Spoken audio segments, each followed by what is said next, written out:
Hello, everybody, and welcome to today's coffee talk from Planet Fair. I'm having my coffee today with my friend Margrét Bjarnadóttir. My name is Henrike von Platen, and cheers to everybody who's online. Yes, nice to see you again. And interestingly, you were in Reykjavik, right? Well, I was not in Reykjavik. You were there? No, absolutely. I was attending the Reykjavik Global Forum now for I think it was the 6th year. I was there all years apart from the online versions. So yeah, I was there. It was cold. I couldn't have a live coffee with you. Now here we are again. Yeah, and I heard you organized a panel with 4 people and 18 minutes. So Yes. tell me about, so that's a feat in itself to organize a panel for, with 4 people and limited to 18 minutes. But maybe you can tell us a little bit about that panel. Yeah, that was quite funny, actually. It was all about the cost of living, and it was 4 people. It was the mayor of Reykjavik, it was the mayor of Queens, New York, it was the minister from Scotland, and a guy from the OECD for the global view. So these 4 people, plus me moderating them, had 80 minutes to discuss 3 questions, which we did in 3 rounds, about how this cost of living rising sort of affects women, what would be advantages for the society if we would solve this problem, and how equal pay and shared parental leave policies can sort of lead to better. And it was so fast, yes. And were there any key takeaways?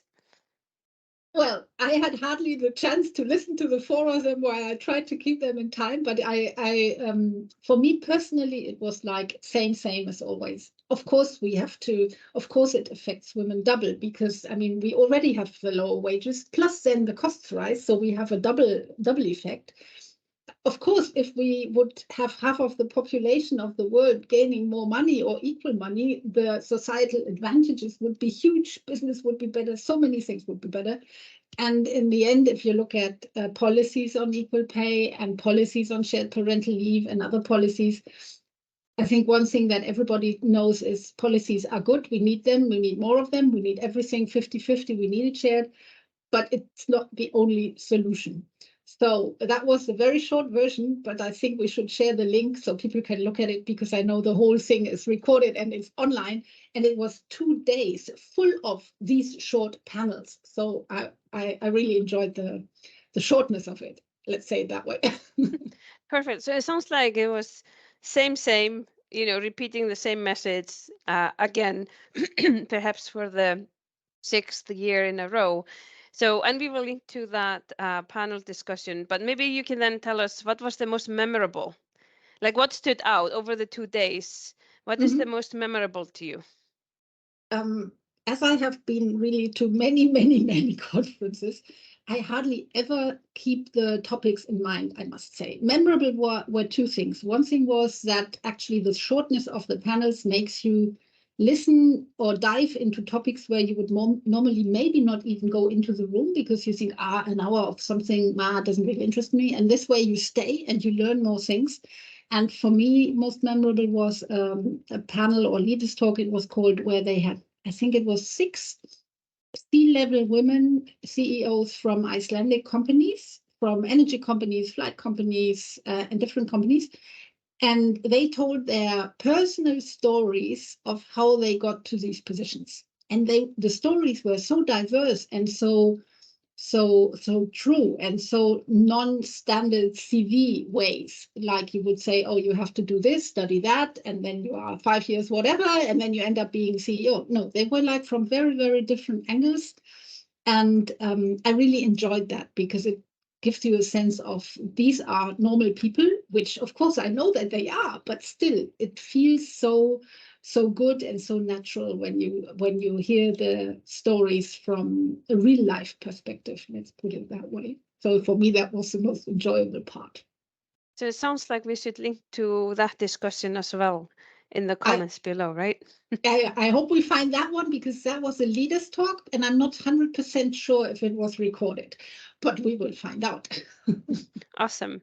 So then I think one of the highlights every year at the Reykjavik conference or the Women's Global Forum is the Reykjavik Index, which measures people's attitudes towards women in leadership. Did you attend that session that discussed the latest news on the Reykjavik Index? Yeah, that was sort of the session of the bad news, as I called it all the time, because actually the index dropped and went down in many countries. And if you think about that, we are biased against women taking leadership positions, and that we sort of measure that. They measured it in groups of ages as well. So I think it was 18 to 25 and 25 to 45. So these groups. And the special thing was that in the younger groups, like the youngest groups, compared to the parent age of that group, the bias is really going down. So the attitude towards women in leadership is worsening. And seeing that especially compared to the parent age. So you could imagine, how do parents teach their kids if this change is happening? That was sort of my thought. I thought, I don't have kids, but what's happening that the kids are so different now? And it looks a bit frustrating if you think about everything that we are talking, that this younger group is the ones that are going to do it different. They have a different attitude towards work, more flexible, more blah, blah, whatever they want different. But then they have this bad attitude, to say it bluntly, towards women in leadership, then it sort of contradicts what we are working towards. Yeah, if I remember correctly, the news that I read following the conference, the news was that this index measured even worse amongst young men compared to young women. So yes, is that right? It does. That's right. But still, the young women got worse too. So the young guys are even worse, but the young women didn't stay equal. They also dropped. So that's bad news too. So they both dropped, men more than women, but both dropped. So it's not that young women have, after everything that we've been doing over the past decade or so, that they would have a better attitude to their role models being women in leadership. That would be something that I would like to see, not expected, but in a way, yes, expected with what we've done. So I have no clue how we're going to change that. No, that was going to be my question. Story. Was there any conversation about then what do we need to do when we think about how do we build equitable workplaces? Like, what are the consequences of this? It wasn't directly connected, what I remember. It was more like the whole lot about building better workplaces. But the issue is, if we're building all these better workplaces, but they are not taking away our stereotype against certain groups of people taking these positions, in this case women, then the better workplace itself doesn't change that.